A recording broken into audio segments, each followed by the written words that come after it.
అరగంట ఆంబోతు అంబటి రాంబాబు ఒళ్ళు దగ్గర పెట్టుకొని మాట్లాడాలి. ఈ రాష్ట్రాన్ని ప్రగతి పదంలో నడిపిస్తున్న ఏకైక నాయకుడు నారా చంద్రబాబు నాయుడు గారు. గతంలోనూ ఇప్పుడు రేపు ఎప్పుడైనా సరే ఈ రాష్ట్రానికి ముందుకు నడిపించాలంటే చంద్రబాబు నాయుడు గారి వల్ల మాత్రమే సాధ్యం. అటువంటి వ్యక్తిని ఈ రకంగా మాట్లాడతావు. ఈ రోజు నిన్ను భయపెట్టాలంటే చంద్రబాబు నాయుడు గారు రావాలి, లేదంటే మా నారా లోకేష్ అన్న రావాలని చెప్పి ఈరోజు నువ్వు మాట్లాడుతున్నావు.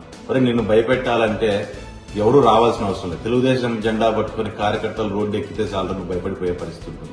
ఈ రోజు మాధవి గారితో పాటు ఈ రోజు కార్యకర్తలందరూ రోడ్డు మీదకి వస్తేనే ఇంట్లోంచి బయటికి రాలేని పరిస్థితి. మా టైగర్ మాధవి జాలిని అక్కడ కదిలించలేని పరిస్థితి ఉంటుంది. నీకు కూడా ఈ రోజు ఒకటే విషయాన్ని గుర్తుపెట్టుకో. నువ్వు అక్కడ లోకల్ రాజకీయాలు ఏదో ఇన్ఛార్జీలు ఇస్తారని, మీ నాయకుడు ఏదో నీకు చేసి పెడతాడని, కొత్త పదవులు కడతారనే ఒక ఆలోచనతో ఈ రోజు అక్కడికి వెళ్లి ప్రజల్ని రెచ్చగొట్టి ఇటువంటి వ్యాఖ్యలు చేస్తే ఇటువంటి వ్యాఖ్యలు చేసేది జనాల్లోకి వెళ్లాలనే పద్ధతి కూడా ఈ వైఎస్ఆర్ పార్టీ వాళ్ళు మానుకోవాలి.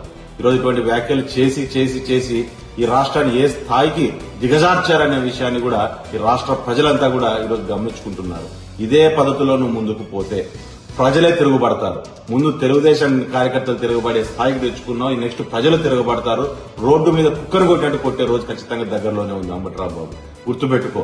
ఇటువంటి వ్యాఖ్యలు చేసుకుంటూ ఇటువంటి పనికిమాలిన రాజకీయాలు చేసుకుంటూ ముందుకు వస్తే నీకు ఖచ్చితంగా తగిన శాస్తి జరుగుతుంది, జరుపుతాము.